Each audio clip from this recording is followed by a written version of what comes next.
Yes, the grounds for separate circuits in a light switch box must be tied together.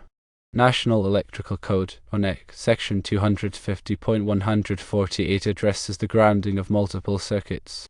It states, and I quote, "Equipment grounding conductors for multiple circuits shall be connected together within the cabinet or enclosure of the panel board or switchboard from which the circuits are fed." End quote. This means that within an enclosure like a light switch box where multiple circuits are present, the equipment grounding conductors from each of those circuits must be electrically connected to each other. This requirement ensures a common grounding point for all circuits within that enclosure. NEC Section 250.96 covers connections at outlets and junctions. Subsection A specifically addresses grounding conductors, stating, and I quote, "Where grounding conductors are spliced or terminated, they shall be connected by approved splicing devices or connectors listed for the wire size and type, or by an approved grounding bar. Grounding wire connectors or splicing devices shall be listed for the use." End quote. This section emphasizes the proper method for connecting grounding conductors, mandating the use of listed and approved devices to ensure reliable electrical connections. The interpretation of these code requirements is crucial. These sections mandate that all grounding conductors, regardless of the circuit they serve, must be connected together at a common grounding point. This common grounding point serves as the central hub for all grounding connections within the enclosure. In a light switch box, this common grounding point would typically be a grounding bar or other approved grounding device. The grounding bar provides a convenient and reliable location for connecting multiple grounding conductors together. By connecting the grounds for the two circuits together, you create a continuous grounding path back to the service entrance grounding electrode. This continuous grounding path is essential for electrical safety.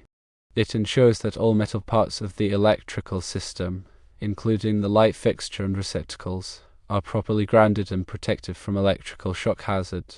The importance of this connection cannot be overstated. Without a continuous grounding path, a fault in one circuit could energize the metal parts of other circuits, creating a dangerous electrical shock hazard. It's important to note that while an electrician may not have connected the grounds together in the past, that does not make it an acceptable practice. The electrical codes are in place to protect people and property from electrical hazards. Failure to comply with these codes can pose serious safety risks and compromise the safety of the electrical installation. Ignoring the code requirements can lead to potential electrical shock hazards, equipment damage, and even fire. It is always recommended to adhere to the current edition of the NEC and any local electrical codes. These codes are regularly updated to reflect the latest safety standards and best practices. Consulting with a qualified electrician is always advisable when dealing with electrical work. A qualified electrician can ensure that the electrical installation is safe, code compliant, and properly grounded. Improper grounding can have serious consequences, including electrical shock, equipment failure, and fire.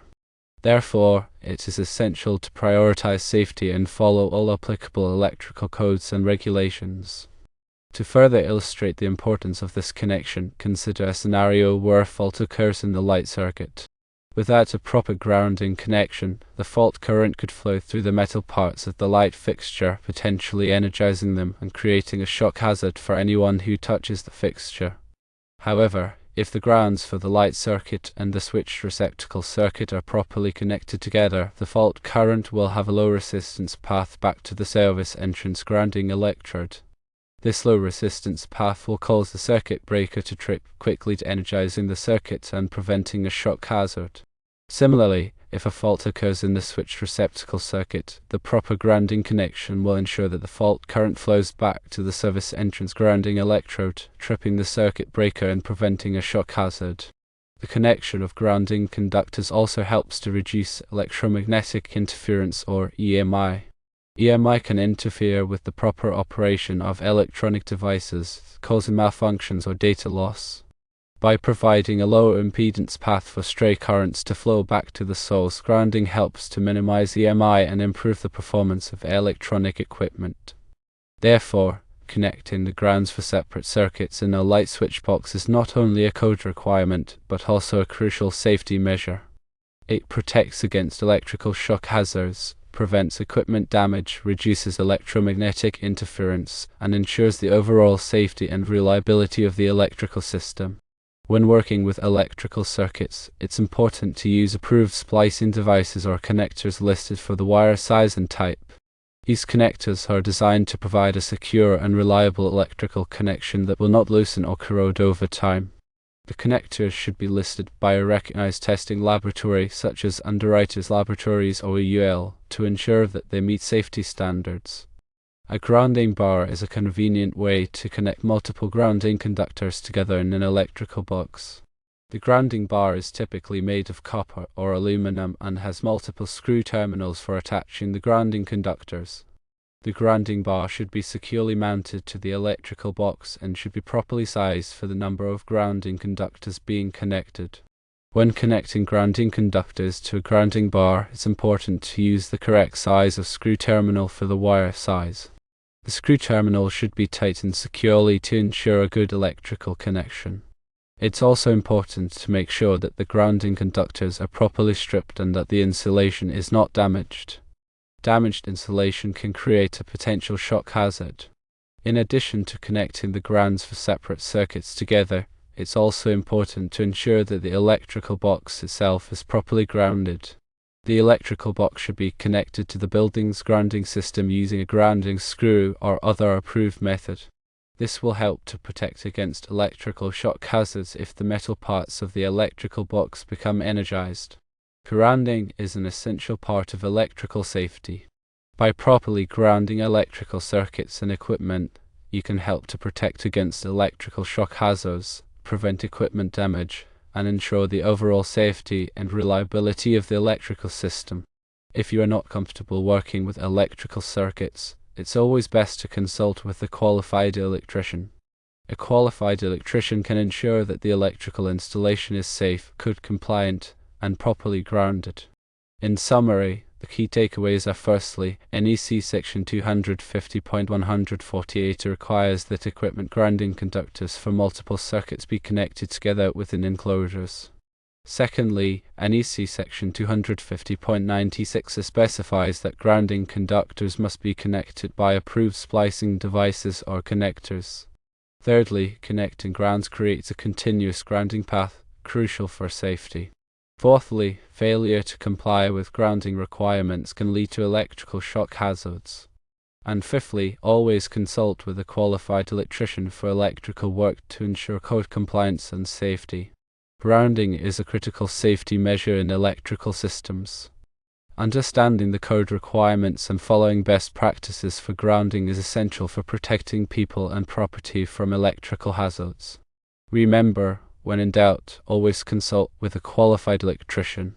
Grounding ensures electrical safety by providing a low impedance path for fault currents to return to the source, thus tripping the overcurrent protective device and preventing electrical shock. The grounding system also helps to stabilize voltage and reduce electrical noise, which can improve the performance of electronic equipment. In addition to equipment grounding conductors, the NEC also requires the use of a grounding electrode system.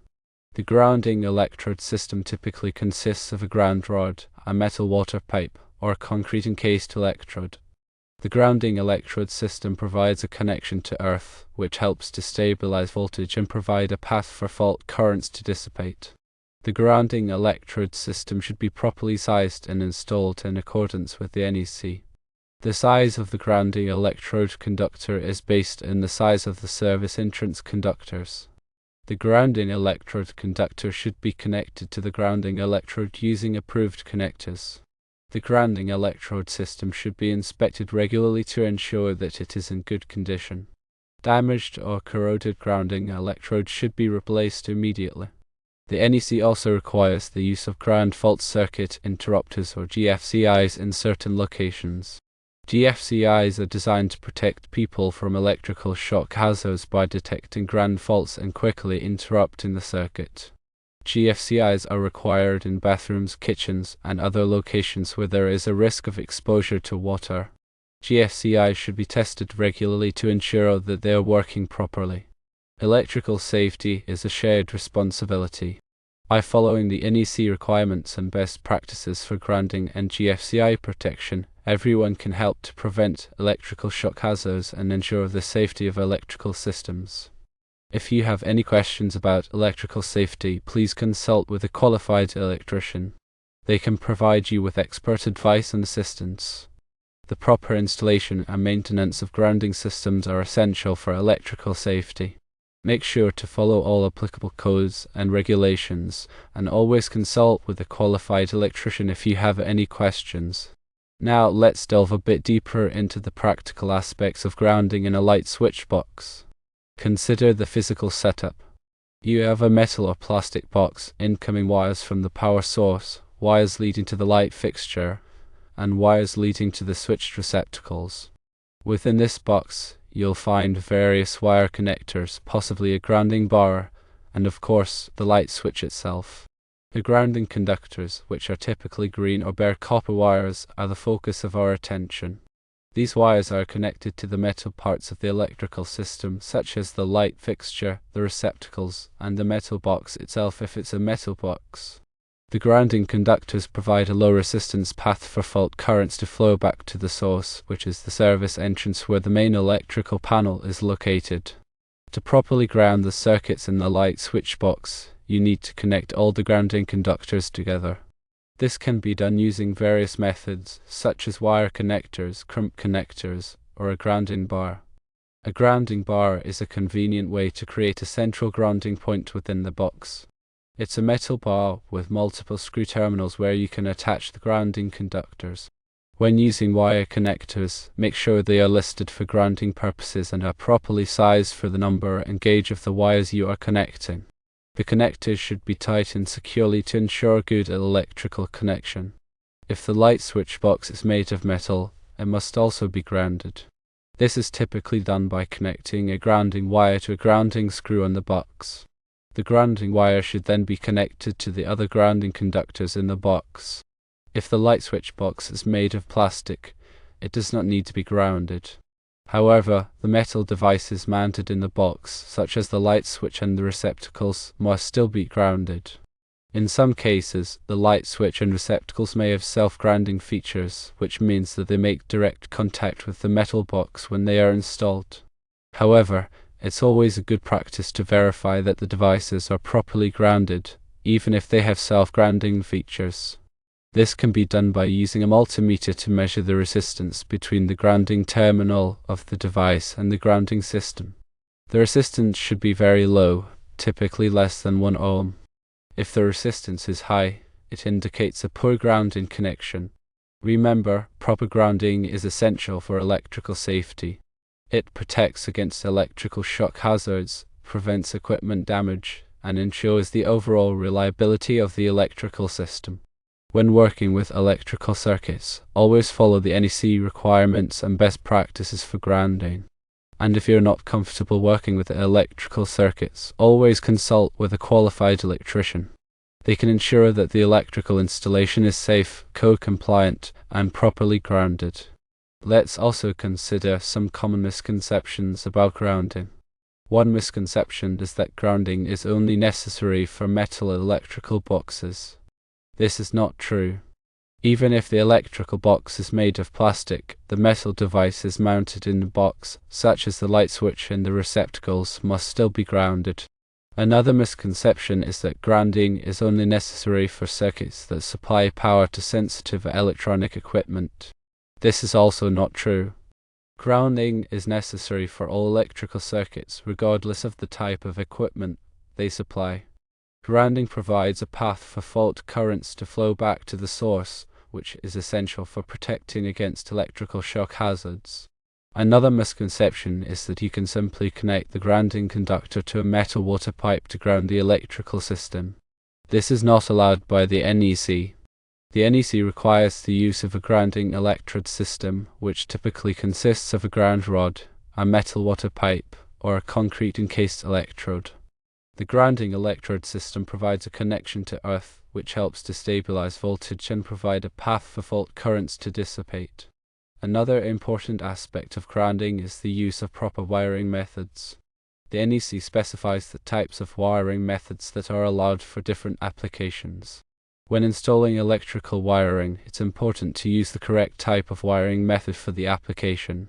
For example, non-metallic sheath cable or NM cable is commonly used for residential wiring. However, NM cable is not allowed in certain locations, such as wet or damp locations. In these locations, you must use a different type of wiring method, such as rigid metal conduit or RMC. When installing electrical wiring, it's also important to follow the NEC requirements for conductor sizing. The size of the conductors must be appropriate for the amount of current they will be carrying. If the conductors are too small, they can overheat and cause a fire. The NEC provides tables that specify the allowable ampacities of different types of conductors. These tables take into account the type of insulation, the ambient temperature, and the number of conductors in a raceway or cable.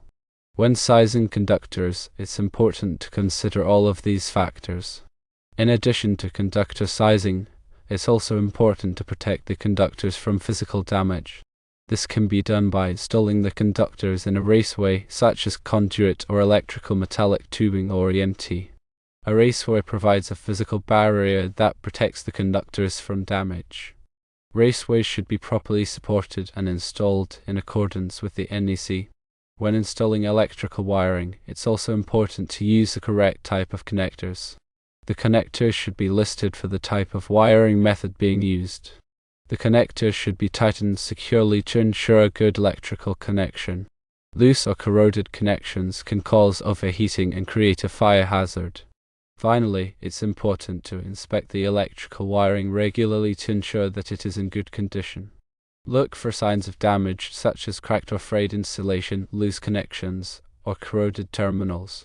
If you find any problems, have them repaired by a qualified electrician. Electrical safety is everyone's responsibility. By following the NEC requirements and best practices for electrical wiring, you can help to prevent electrical shock hazards and fires.